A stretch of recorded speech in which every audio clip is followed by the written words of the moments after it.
Okay, cool. Recording's going. I'm going to block the view. I'm currently watching. Okay, so as I'm recording this, the replay for the Florida Mayhem vs. Chengdu Hunters is playing.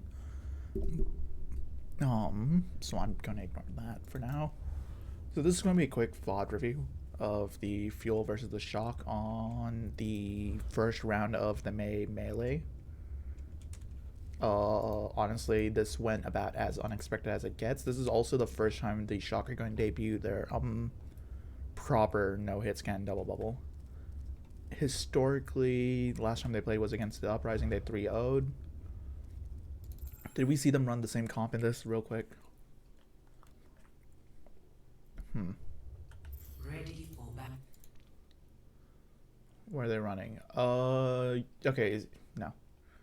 Fearless, yeah, no, they've been running this comp continuously since here as well, and they've been playing it the same way.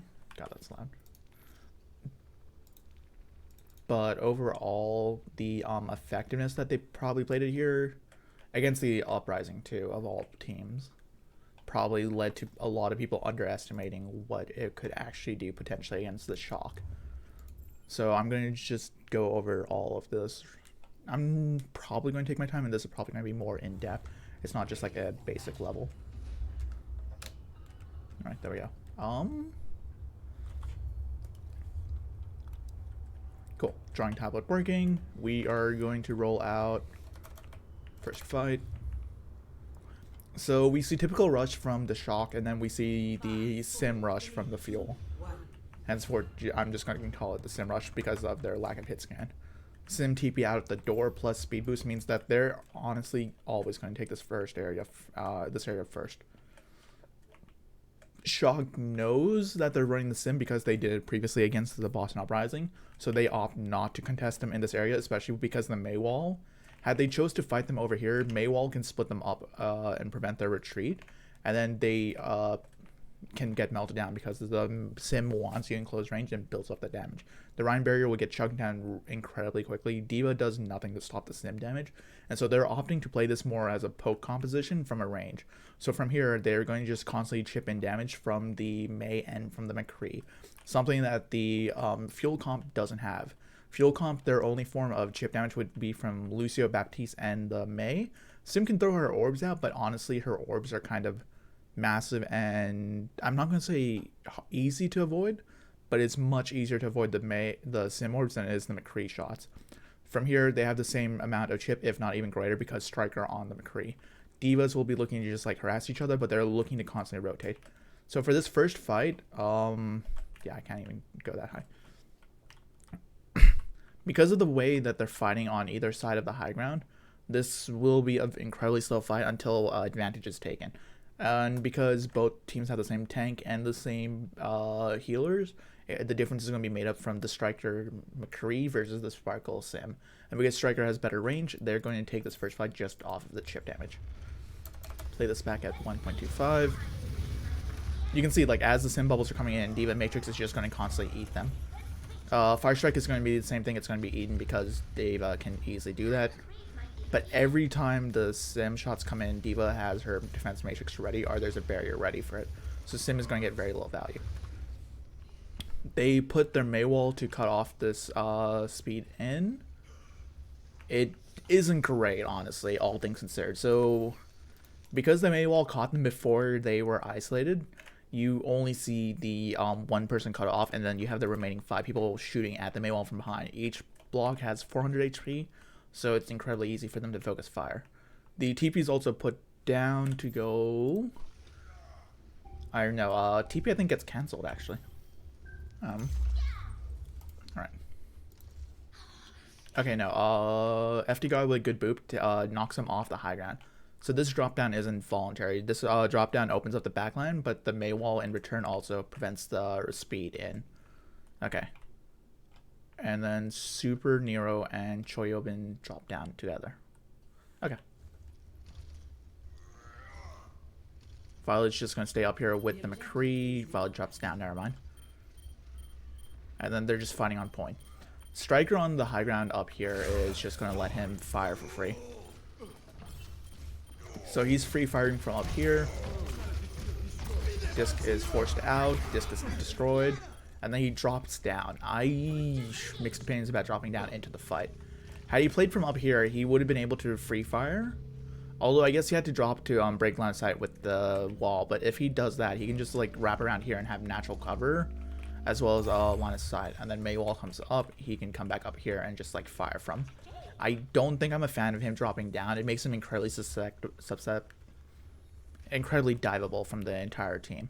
He gets back up there, but in the meantime, Dallas caps, and then Dallas doesn't have the manpower to stay on point, and they're going to lose this. At least overall. The later window means later damage and heal boost. And yeah, they lose Nero for it, but honestly they get point anyways, and they're fine with that. There we go. And they cap. That was just one off of a later window and owning the high ground with Striker.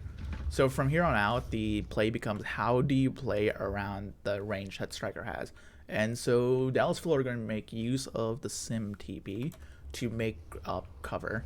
Rather than playing the rotation game where you tiptoe around each other, they're just going to put the TP right into them and just use that to walk in. So, as we see, Fire Strike damage, they're just like chipping damage as they're going in.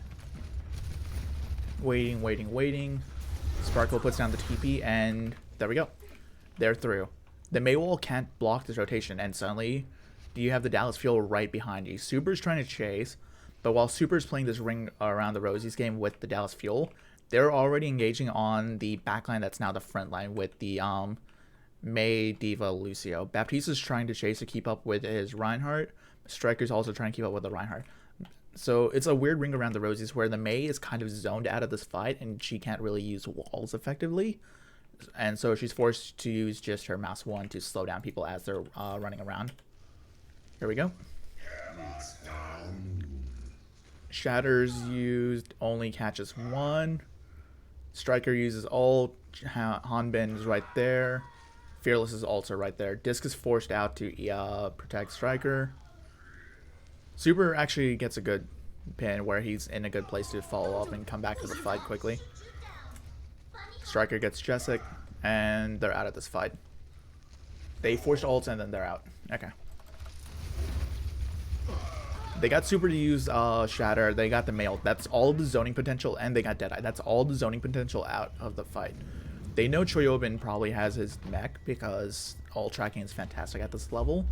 But honestly, with their team composition, they have the Maywall, Simwall, and Reinhardt, and Disc that they don't have to really they can respect the Choyobin mech, but they don't have to like play afraid of it. So they're just going to peek, go around. Diva gets melted out, but Diva has mech to remech. I think, okay, so this May ult was used here just to zone them off so that they can't like kill the Diva as she's remeching. And then Shatter just goes in. What happened to Super's barrier? Super's barrier was dead. Okay. Super's barrier is here. He honestly could have blocked this. You hear them going around. They're coming back up. Wall catches 1. He's swinging ready. Windows used. His barrier gets melted. Yeah, his barrier went from 600 to 0. And then, yeah, he gets shattered. There was nothing he could do to stop that. And FD playing right behind him gets melted as well. They needed to kite back the moment they saw Window. And they're at 65%. They got them to use Window, Mail, and Diva Bomb, and Shatter. You guys give up your Lucio ult, but honestly, I think Shock at that point were okay with that. Because they have Violet's Window, they have Diva Bomb. They're coming up on high noon for this next fight, and they think, okay, cool, we can take this. Sparkle is going to put his TP down so that they can go between the two areas. Yep. And now it makes it incredibly easy for them to rotate back and forth without ever using like amp or anything to jump between doorways. Diva comes out. They don't Maywall here. So they see the Diva, but they don't Maywall the Diva. They wait for more people to come out, but unfortunately they don't all peek out, and so the Maywall is kind of wasted. But it's incredibly clever what they're doing, where they're not looking for one person's isolation. They know that if they get more than one person out and then they may want to split the team, it'll take longer for the walls to split. Simwall is used to isolate the team because the Baptiste is playing in the doorway. Had the Simwall been like slightly more to the left, it would have been even better. But honestly, the way it is right now, it's incredibly well placed, and it makes it hard for Violet to heal his team without like being on the same side. The Simwall is almost as good as a Mei wall, honestly, in this doorway and splitting up the team, because they can no longer play inside this room. They have to come out into this open area to fight, and they're just getting punished for it as they're coming out constantly. This is incredibly clever. They beat may not have been needed, but it's, I think, a response to... Where was Violet's window? Violet has window, he drops window.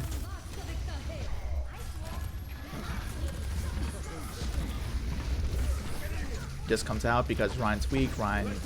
Window's used to boot amp heals.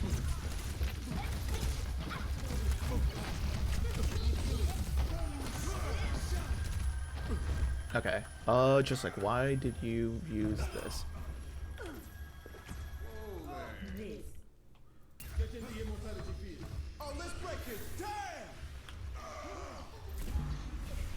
I don't think he saw anything that needed him to use amp, or he needed him to use beat. He's here. People are weak. Only his Devo is honestly weak there. There was no one else weak. I don't think beat was needed. I think beat was overcommitment, but it was just like a nail in the coffin. And then they reset positioning. Shock, they used window, they got beat out though. And okay, so Shock got beat out, they got wall. They saw nothing else, I think, being committed that fight. That was honestly just them getting split up at the door. They know the TP is there because they saw a previous fight. Shatter is incredibly preemptive by Super. He tries to fake it, I guess. Fearless not having any of his nonsense, just holds barrier up, and it's just like cool, cute story. Maywall gets split and a bit late. Striker's using Deadeye. It forces them back. Sparkle doesn't die somehow. Interesting. Shatter finds Violet, and then he 180 pins out of the Mei ult. Yeah, they're all just getting zoned out from the Mei ult over here. Make room. Alright, so Mei ult is used. It buys room for Shock. How do they rotate to set up for this? They don't. They just get collapsed on from the backline. What were Sparkle doing? How are you playing, my good sir? Okay. Shatter's used. He sees the sim, and I think he goes for it. Okay, you barely duck out of line side of that. Interesting shot onto it. Sparkle dies. Okay, so that's how Sparkle gets Violet. Doha is over here right behind him, and he gets Nero, his Mei counterpart. Now he doesn't have to worry about freeze, and he can free Mouse 1. FD God challenging your Lucio. Good damage. Whoops. That was a sound. That sound gave me a heart attack. Good freeze on point. It's just zoning now and just clearing him out. Disc is committed. You can see in the background, but it does not save Super in time. Disc was late. That is unfortunate. Even more unfortunate, Sparkle dying to the Diva Bomb. He thought his wall would stay up, but his wall just went down before he was ready. So he thought it would be there, but it wasn't. Window for window, and this is just clean up on point. FD God 1v1ing Fielder. He's gonna forget the point, and that's unfortunate. Alright. There we go. On to the next map. Next map. Next round. Oof. Alright. Oops. On to the next. Neither team are fucking... Okay. This is a weird one. I don't understand why Shock are going with the standard rush for this map. Alright. Honestly, Rush is a choice. Okay, so here's where here's what's happening. I want to put overlay on. Okay, so we have the fantastic players of Dallas Fuel going for the mini room over here. That is incredibly skinny. I'm gonna note that. Okay, so Dallas Fuel is going for the mini room over, or mega room over here. Okay, so they're playing for this room control so that they can play this. Shock are playing, for whatever reason, they're playing standard Rush with the McCree. Honestly, Rush is weak to double bubble with exceptions. So the way this plays out is because the Rush composition is split up. Your Rhine is over here kind of alone. Your core is over here, and the core is going to make their way over to this mini room. Rhine is not with them. I would prefer had Super been playing over here with the Reinhardt so that they can push into the room and take it together as 6 and then wait for a misplay. Once you see the Winston use his jump to commit, that's your go time. Once you see something like that. Winston's not going to commit though. He's just going to play up here somewhere or like look for Tesla and just like zap them. So Super playing over here alone is honestly, I think he's bait. You have the Baptiste for disc to throw in, and then you have the Lucio speed to everyone run in. D.Va for defense matrix to protect the Reinhardt. So I think Super over here is literally just bait for the dive. That's why he's over here alone. The team is going to be playing over here behind this pillar and behind like the wall over here to be able to support him from a slight range, which is close enough where they can run in. Now, the double bubble over here, Tracer TP's out. Tracer plays its sim, puts a TP out, and then everyone's going in. Ana Brig are playing from this room over here, so that's fine. D.Va, Echo are wrapping around, kind of scouting out over here. Winston coming up in main. Tracer's going to come up behind, probably come down main as well and follow up. This is honestly full dive. This isn't even double bubble. Okay, so here's what's going to happen. All right.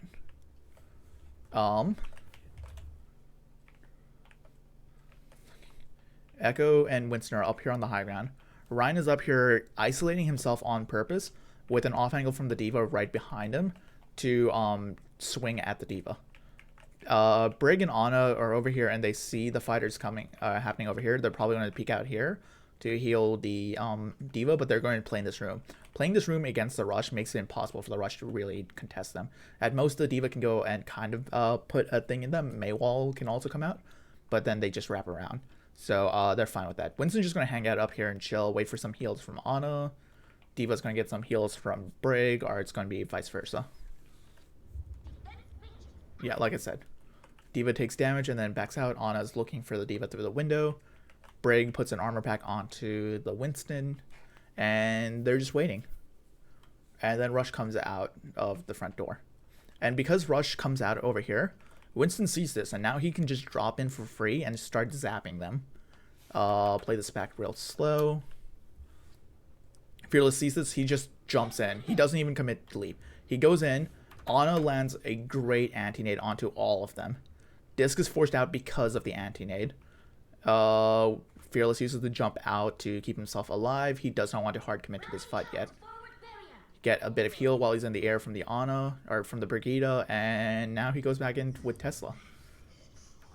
And so you have the Echo. Okay. So you have the Winston D.Va Brig brawling from the front. You have the Echo on the side throwing in her damage. And then you have the Tracer back here doing a ton of damage. The entirety of the Shock are cornered into this tiny room, and they're about to get dove on incredibly hard. Fearless's jump is almost off a cooldown. In 2 seconds, he's going to leap in and do 50 damage to everyone in this tiny room. That is enough to burst down anyone at 2 bars or below. You already saw Disc being committed, so you know they don't have Disc. This is still the neutral fight, so they don't have Lucio ult. They don't have any ults to use at all. They're about to get incredibly screwed over because of the use of that. Oh dear.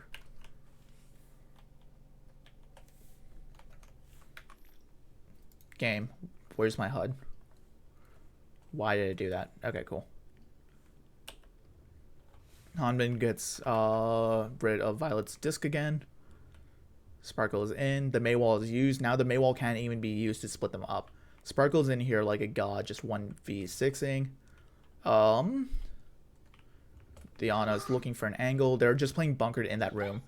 Winston jumps in and is just throwing Tesla at them. Diva comes in because of the call onto the squishies on the back. Anti-nade comes out and hits everyone, and even if they freeze Fearless, it's fine. They're dead. There's not much that they can do. They're ignoring Shoyobin on the Diva to kill the rest of his team, and then they're going to turn around and melt his mech. And I'm assuming they're not going to even kill the baby Diva. They can just leave her to stagger. They sleep her, and then they just leave her to stagger for now. Honestly, they could have just left Shoyobin. They didn't even have to kill. They could have just left him and just capped point, and then by the time he runs over here, he would not be able to stop them from capping. He would have the most contest, and then they late kill him. That was a merciful stagger. That was incredibly kind. That was a very good textbook execution of the dive. By now, I would have preferred Shock to switch off of this composition and try and match them on double bubble of some kind. But they have Super in. They don't have Smurf in. And Super is a great Reinhardt. But I don't think, because Super's in, they're going to favor the Reinhardt composition. It's more because it's his pick and bread and butter. Nano comes in early onto Fearless. Okay, a lot happened there. Fuck, that was too much. Okay. Sorry, I'm still figuring out controls. Okay. So, going into this fight. Fuel, you have your Nano Boost online. You also are going to have duplicates, Pulse Bomb, and Fearless's Primal Blade. On the other side, Shock, you will have Window up because of all the damage you took in that first fight. And that's about it. So, what's going to happen? You're going to use Window early to try and push them back. Because of the way Window works, honestly, I agree with using Window here. So let me get a top-down view. Okay. Because of the way Window works, by throwing a window down over here, it pushes out everyone from this entire area, at the very least. Unless they get in front of the window, they're going to take a ton of damage. You still have Striker on the McCree to just throw damage through the window to zone them. Unfortunately, Winston's already right here in your face, and he's about to jump in with the Nano, and he has Primal ready. So he gets nanoed because he's weak, jumps in, sees the McCree alone, isolated. He throws down. Okay. This bubble is clever. So the use of this bubble makes it so that Violet over here cannot heal the McCree. Well, there's a gap over there. The bubble could be better. But because of the way it's placed, McCree's now on his own. Sparkle just took the Mega. McCree's 3 bars. McCree's dead. Fearless knows this. Striker knows this. Sparkle knows this. Fearless is not going to even bother with him. He's going to trust his teammates to deal with them, and now he's turning his attention to the rest of the team. He does not need to clean up this kill himself. He knows he has teammates to take care of it. Hanbin's going to go help out because the McCree's still up. FD God tries to come in and help. Too little, too late. And then Fearless is just messing around with their backline, taking away attention and playing it like a ball. Doa duplicates the Reinhardt, and he just throws a shatter and catches 2, which is important. Super's dead, and they're just collapsing on the team. They commit a fair few ults, but it guarantees the fight win, honestly, and that's fine. Once again, Baby Eva is right there. They're not going to stagger. They're just looking for the pick on the Mei, which they should get. Yep, there they go. Just throw shatter because they can. Striker misses. Well, Striker's a bit late on Pulse Bomb. That's fine. Big deal. So they take the early fight, they use Nano, they isolate the McCree, and then they collapse the team and use ults to confirm the fight win. On to this next fight. They have Rally, they have Diva Bomb, they have Pulse Bomb. They know the enemy team has, or fucking Shock swap off of the Baptiste to go Moira. Moira can throw orbs through the barriers, which is what Fearless is using to isolate. So this is an attempt. I still think, honestly, fucking Baptiste would have been better for stronger heals, especially with the sustained heals and disc. They use B here to hard commit to the fight onto Fearless. Fearless just jumps out. He's like, cool, bye. Enjoy using your beat and not getting any value from it. Now they're stuck out here. They've just committed beat, and there's no targets for them to engage on. Like, take a look at this. The moment the beat comes out, everyone from the field just back up and give them room. Like, they don't want to be rushed on while the enemy team has beat advantage. So Fearless and Doha are up here. Choyobin follow them up. Jessic is back here. Ana is over yonder as well.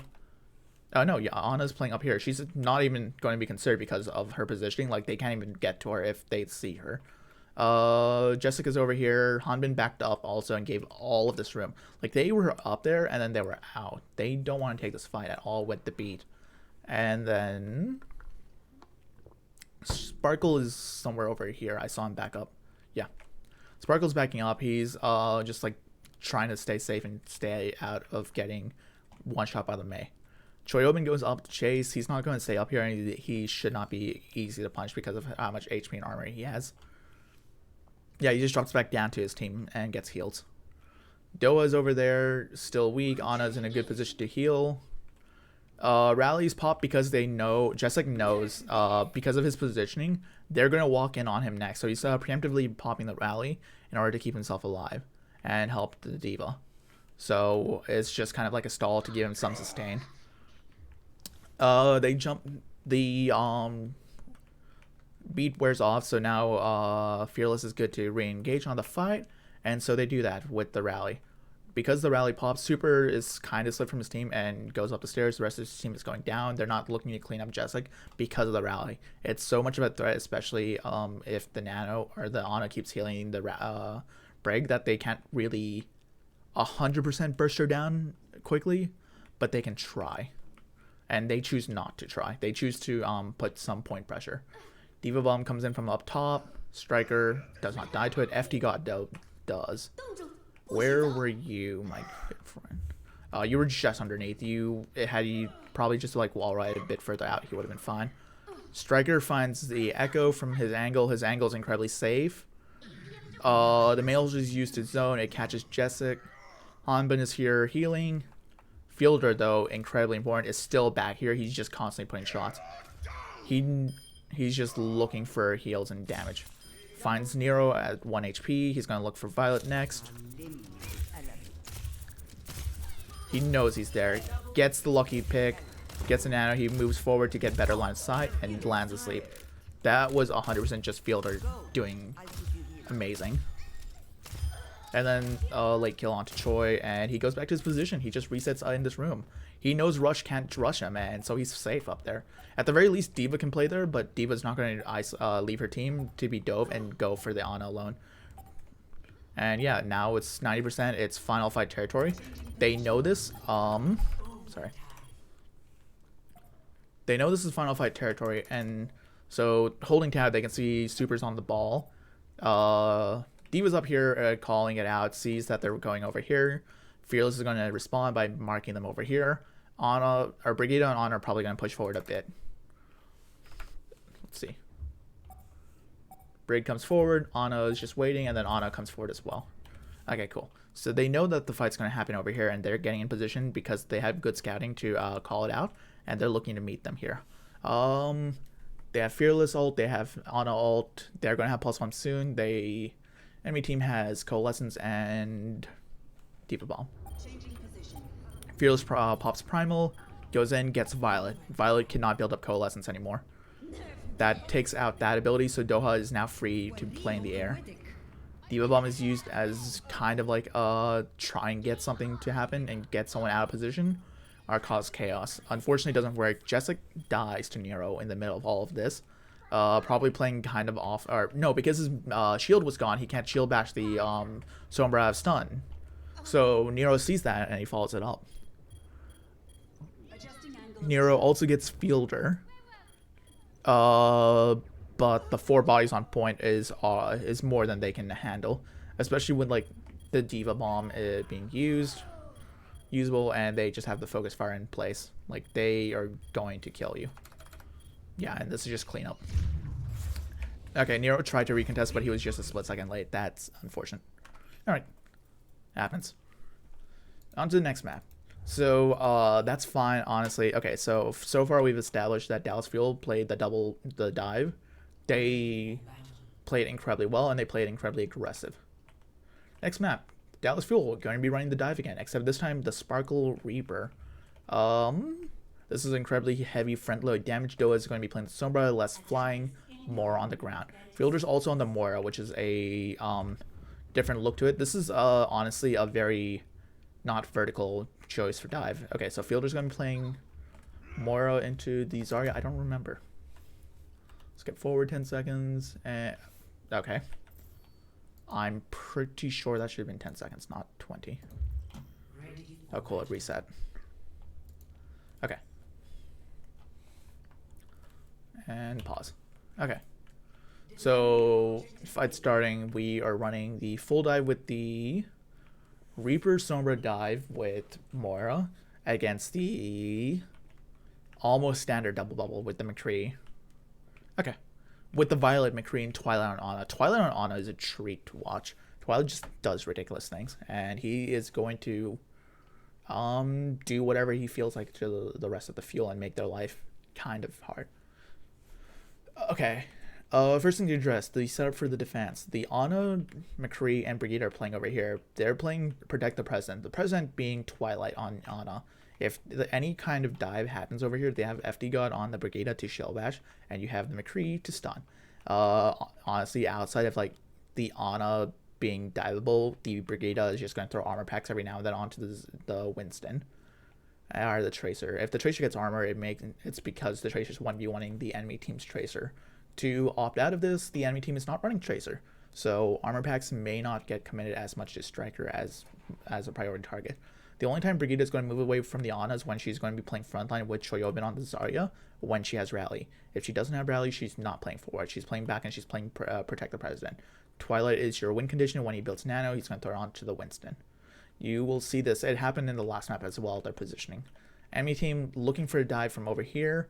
Because of the positioning of the defense, a good Winston bubble onto this forklift will isolate all sources of heals from this window. So if the enemy team dives in and you put a bubble over here, the bubble is going to block line of sight from the Ana, and so Ana can no longer heal the Winston that's in on the cart. So look for that to happen very soon. Fearless sees where they're playing from. Wait, ready, 3, 2, 1, go. No, not yet. Smurf is backing up, and they just rotate. Okay, so they're just going in. Ana has to respect this, and they're just backing up and giving space. They don't want to fight this. They can press tab now and see that they have a Sombra. They come out, they see the rotation comes out, so they force them all the way back. Because of the rotation forced all the way back, they come out over here. Because they see that they're coming out, they're now backing up to bridge, and they need to. They're going to start trying to make their way over here to hold them at distance. This composition is playing them at the maximum range, especially because of the Reaper. So they're going to start trying to make their way back across Catwalk to play from this side. And they're going to get caught out from it. Fielder does not make his way up. Jessica is trying to make his way up. They use Shield Bash, I think. No, they use the Whip Shot to knock people back. They use it to knock back Fearless's leap. Alright, here we go. Smurf comes in. Hi, Smurf. Sparkles, so here to welcome you with a hug. Smurf is backing up, trying desperately to keep himself alive. He's still out of line of sight of his team, who are backing up across the catwalk. And so Smurf is just disconnected from his team and is about to get punished for it. He stays forward a bit. He gets the heal boost, but he is not. He gets the bubble, and then he's dead. There's just a ton of damage. And now they know the entire team is rotating across catwalk because they're trying to make distance for Violet to have space to shoot from. He does not want to shoot them point blank because it's McCree, and McCree can only flashbang in one direction. The rest of the team will clean him up while he's flashbanging one of them. So that's incredibly clever. First they come here, force the rotation onto that side, then they come across, force the rotation back here, and punish mid-rotation. That's what happens here. McCree, or the Smurf, honestly committing was a misplay. Fearless sees them, and he does not stay. He just soft commits and tries to build a bit of ult charge. They forced them all back, and now they're all playing from this high ground over here. And this high ground is incredibly easy for them to just commit to. They're still playing as like a solid unit. 1, 2, 3, 4, 5, 6 people are over here. They use the leap, they use the boost, they use the translocate. Jessica is up here. Reaper finally TP's up here just a bit late. All 5 of them are up here. The only person not up here is busy dealing with a Tracer, picks up the Mega, and is just going to stall for time against Striker.